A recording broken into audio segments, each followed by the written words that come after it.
in the entire collection process. The more you focus on keeping this healthy, your process remains healthier. Right, right. So, whatever the two extreme panelists have added up, let's understand this in a more micro view. So you have got basically, we earlier had, or still we are running with two or multiple channels of communication. One is digital, one is your voice, and then your field, and then the NPA. Now, the process which cuts across works in isolation vis-a-vis the process of lending, the origination till disbursement. That is the first part. So compliance is being carried out on a piecemeal basis. The second point is compliance has been more reactive rather than being proactive. So there is a situation, we will react. A regulator said you cannot visit a customer or call a customer between 8 to 7. We said, boss, no calls to be done, right? We don't know the background, we don't understand whether an agri customer who is only available at 8, but this has been uniformly applied across the table, without understanding the consequence and repercussion of that, or how is it going to impact the business. So in short, compliance is being done on a piecemeal basis. Second, it has been very reactive.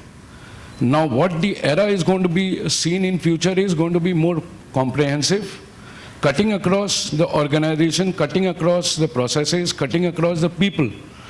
We are just forgetting one element is what we talk about generally, the data.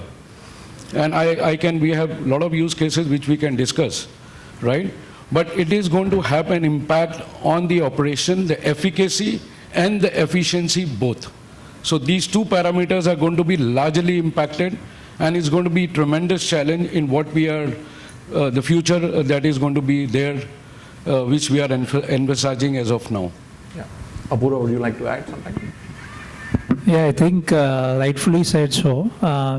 Compliance, if I look at it that way, I think the genesis is very strong to protect the interest of the lender, borrower, customer, and everyone associated, because not just money, even the goodwill is at risk. So I feel if there is a transformation where we are today right now, right? I mean, we say it's digital telecalling.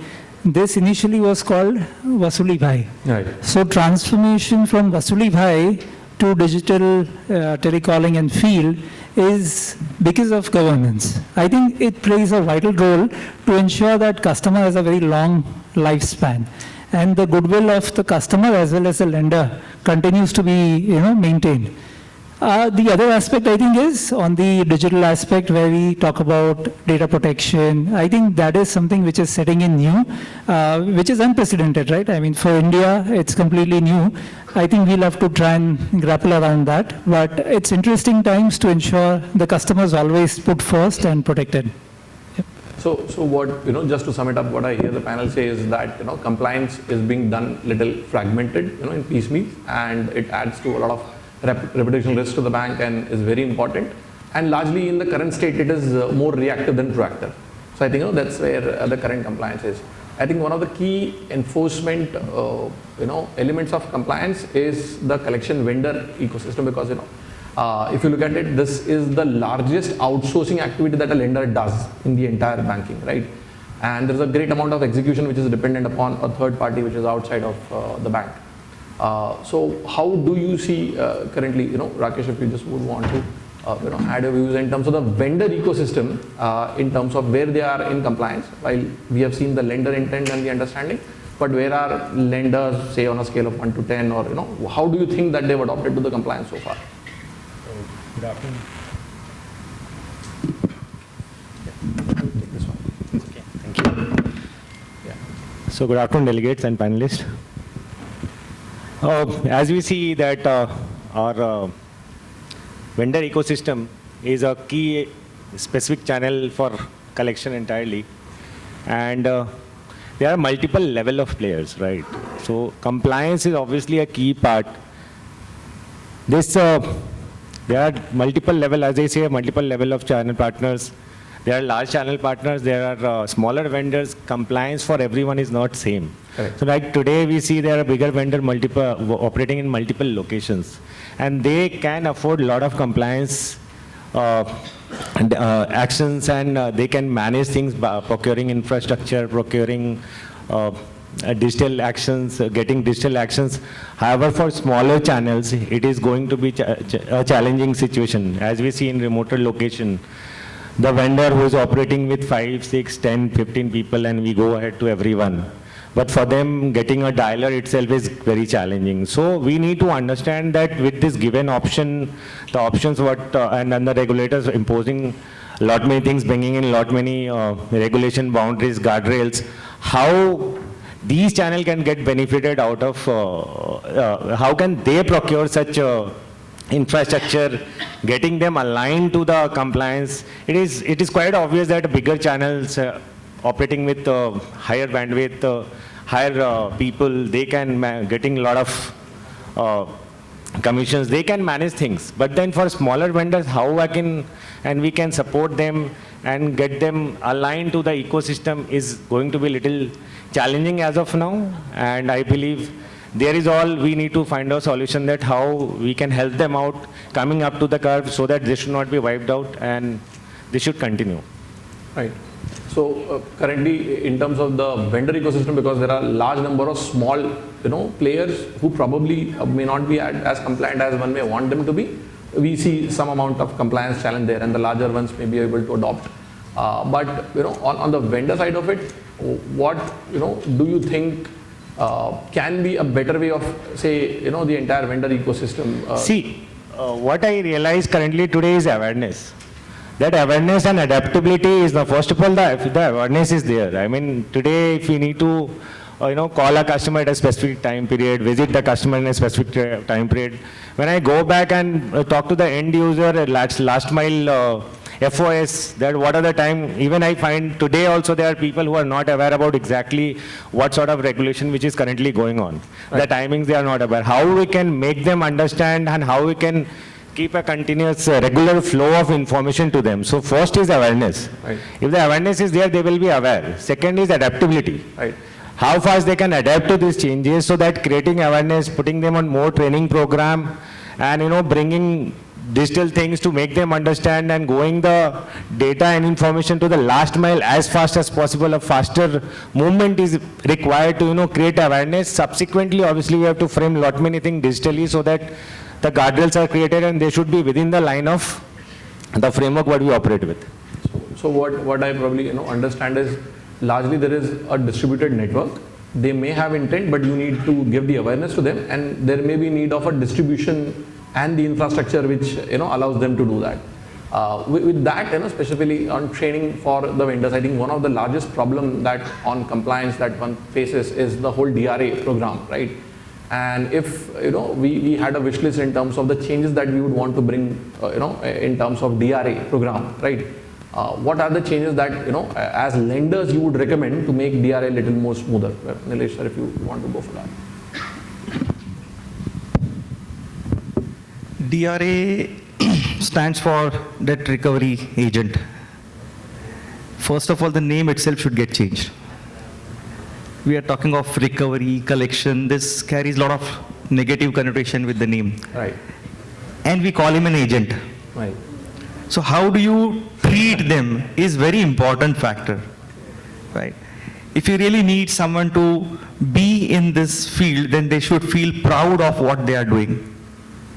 So if you call him an agent, you call him a recovery agent, that itself is a negative connotation. So if you ask me, my suggestion would be to change that name of the certification that we are having today. That's the basic requirement. This DRA training has been designed almost more than a decade or more than 1.5 decades back, when the collection was managed completely traditionally. The way collection processes were managed at that point in time and the way it is getting managed today with a lot of intelligence built into it, a lot of science built into it, there's a need of the entire modules to get changed and get this workforce which is working today for us on the ground to get aligned with the way industry is changing. So that alignment is one which is missing largely. Today DRA has become one of the need as a certification. That should not be. It should be like a real certification, should help to understand the guy who is going to go through certification, to understand the process, the compliance requirements, to be captured in DRA. And most importantly, the negotiation skills, the objection handling skills, which is the critical element of the entire collection process. Because when you meet customers on field, facing that customer and facing that customer's grievances, discrepancies, problems, you should know how to manage those objection handlings. These are very critical elements which I believe today is missing, should get added in DRA. Right. Mayank, would you like to add something on that? Bhavin, I'll add to what please. Nilesh has been saying. First of all, the second thing is the frequency of exam should increase, because there is a huge gap between what is the actual capacity required, what is the current capacity available. Right. And if we look at the runway for the exam is almost a month or 2 months ahead.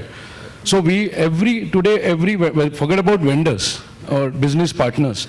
Today we are, as a banker, we are also into a fix, whether we should go with a DRA trained person or we should wait for DRA certification to happen. Right. So it's going to be a cat and a mice game, wherein we are looking at compliance on one angle and trying to balance it out with the performance. Now this has created a lot of stress in the ecosystem, both at the vendor's end, because they are helpless, because the exams are not happening, and we as a lender, we are helpless because we cannot bring them on board and start allocation of the assignment. Right, right. So DRA, why is it being regulated? I completely agree with what sir said. There is a humongous gap between capacity, actual capacity needed, and what we have. Unfortunately, collection still falls on the bottom of the pyramid. With Swiggy and Zomato now, people earning more than people who are vying for collection space are getting pushed out. Correct. And so when you go out to hire, a person would happily do a Swiggy and Zomato, and why would they be a collection agent, which requires a lot more hard work? Correct. And that's something that is bothering me, because all these are bottlenecks. Right. Why should there not be a self-certification? Right. Why should not lenders be allowed to have a certification program on their own in which they are able to give certificates? These are things I don't think, this goes back to the days of license Raj, Right. Wherein you used to give a license to people to buy a car. And that is how it is being done today. I think this should be deregulated. That is the way forward, because the actual people you bring to collections, infra raising, I have always believed you need to have a guy to collect. Because unfortunately, once 60 days delinquency happens over, then you need guy on the feet to go and collect. You don't have that. Yeah. And this is just a bottleneck. Yeah. So out of few of the suggestions that I've got, I think 2 I might not be able to take. One sounds like numerology, change of name, and second is telling regulator that you are not required. But I think most of the opinion that we have got, I think especially the agility of the program, I think the examination gap, I think these are real world problems. In last 3 odd months, I have met 100 plus collection vendors across the country as part of the basic research that we are doing for YuCollect. And in that, one of the most prominent problem that we have seen, from them is that, sir, can you solve DRA for me? And can you ensure that I have agents, who become DRA? And again, I am losing my agents to the Swiggies and Zomatos of the world. How we can, roll them back. So I think these are things, but we are trying to work along with RBI in terms of tabling our opinion on that. Once it reaches certain amount of credible shape, obviously we'll want lenders to come and, put in the support there. But I think DRA needs a significant rehaul. I think all of us on the panel agree to that. Sorry, Yeah, I very simple points I would want to add. Please do add. I think DRA also require a good amount of vernacular support. So they are not very well equipped in English. I mean, look at them. And I think a classic example cited, you have Swiggy, Zomato, Urban Company. Correct. Each and every servicer, even as an individual, gets rated. How many of you would have rated a DRA? Correct. I'm hoping nobody is, gone delinquent here. But I'm just saying, even if we speak to our customers, there's no customer who's rating the DRA. So that sense of self-accomplishment is never there. When we as DRA go back home, we think, अरे क्या किया आज भी ना बोल के वापस आ गए पैसा नहीं मिला. So I think regional support could be one very important thing. Rating the DRA could be another, self-accreditation, support that we can give. So, Correct. yeah, two additional points. Correct. I I will think just- one of them is not regulator. It's something that we are solving at YuCollect when we are having agent rating being done by the borrower. But yes, for the other one, I think we'll have to go to the regulator. Yeah. To add on what Apurva said, though there are in pockets, there are some agencies who conduct DRA training in vernacular language. Yeah. But the irony is, the training is in vernacular and the exam is in English. Yeah. That's the biggest irony today on the ground. Yeah. Right? So your entire training of 10 days happens, let's say, in Tamil, and finally you come and give a final paper in English, which you are not able to understand. Right. So that is the biggest irony.